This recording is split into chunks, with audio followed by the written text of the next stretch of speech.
Bismillahirrahmanirrahim, dear students. Assalamu alaikum.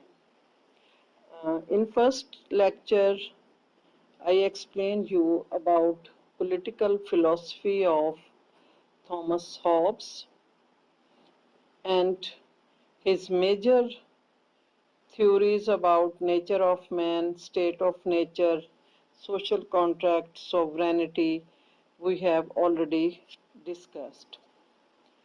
Now, today I explain you next most important philosopher of your syllabus, John Locke.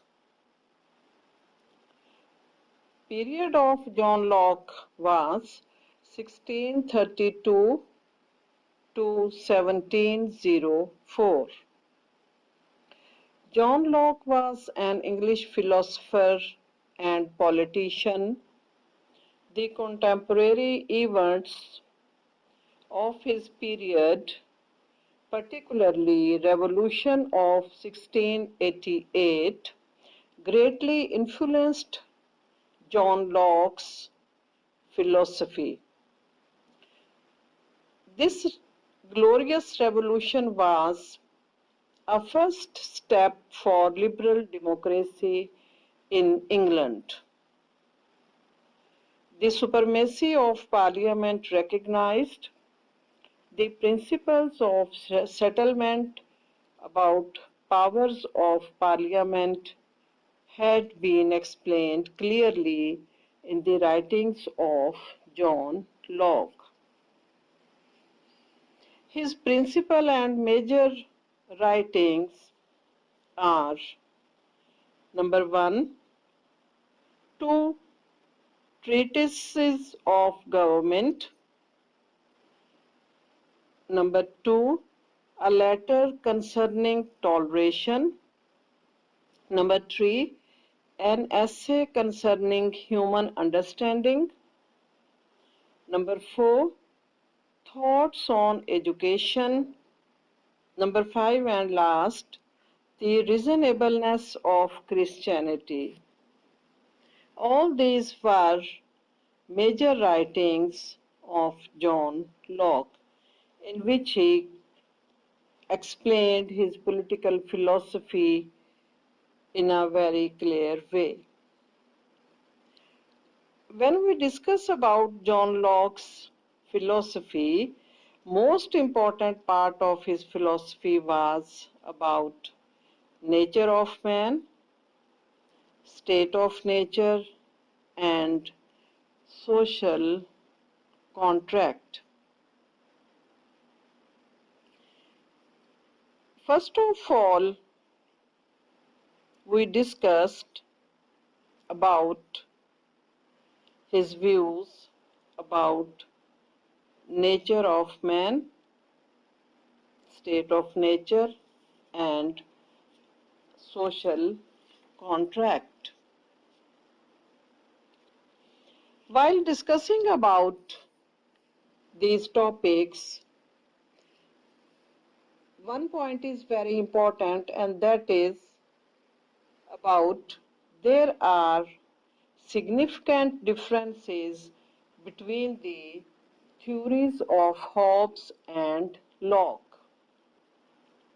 Locke presented human nature as man is not so selfish as Hobbes explained in his theories. Locke wrote that by nature man has the sentiments of love, sympathy, and well-being of other fellows. Locke believes in the inherent goodness of human nature. Due to these feelings, by nature, man wants peace in the society. Locke does not accept the idea of Hobbes' state of nature as a state of war.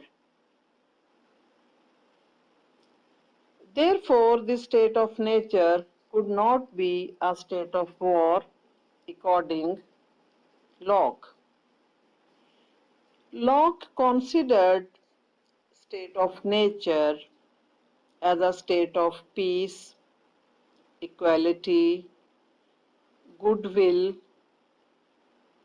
and mutual cooperation, and state of perfect freedom within the bonds of the law of nature. The Lockean state of nature represents a pre-political rather than pre-social conditions. But according to Locke, there were three defects, three deficiencies in the state of nature which compelled men to consider their situation. Number one, there was no established, settled, known law in the state of nature.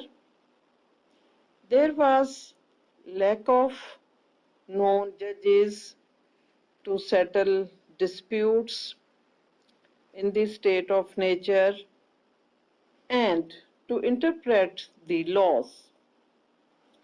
Third, there was no executive powers to enforce judgments. Locke explains that the inner nature of man forced him for the formation of a social contract and civil society due to these inconveniences. Now we examine about John Locke's theory of social contract. Jude Harman, a most important writer of political thought from Plato to the present, Jude Harman very clearly and explains Locke's social contract in a very comprehensive way in these words. According to Jude Harman, men come to understand that improvement over the natural state may result from the organization of a civil society and the creation of instruments that will correct the deficiencies indicated above. For this purpose, they decided to conclude a social contract in which free and equal men consent to surrender their natural liberty to interpret, judge, and enforce the law of nature, unite into a community for their comfortable, safe, and peaceful living, one amongst another, in a secure enjoyment of their properties and a greater security against any that are not of it. In this reference, Jude Harman explains most important part regarding the concept of social contract of the Locke. He further explained that the compact is created the unanimous consent of those who enter into it. No one is compelled to be a party to it. Those who do not wish to form a community simply remain in the state of nature. Those who have entered into the social contract, however, agree from this point to be governed by majority decision. Majority rule is necessary for two reasons. First, men have agreed to create a community that can act as a single body, which is the consent of majority. Second, the only alternative to secure the consent of each individual to every proposition would be impossible. Locke's justification of the right of the majority to make decision is very important. John Locke refers to the legislative as a supreme power in the state, but he does not intend it to be considered as having absolute authority. There are four specific limitations upon the authority of legislative. Number one, first, it cannot be exercised in an arbitrary manner. Second, it must be directed toward the good of society. Third, it cannot deprive any man of his property without his consent.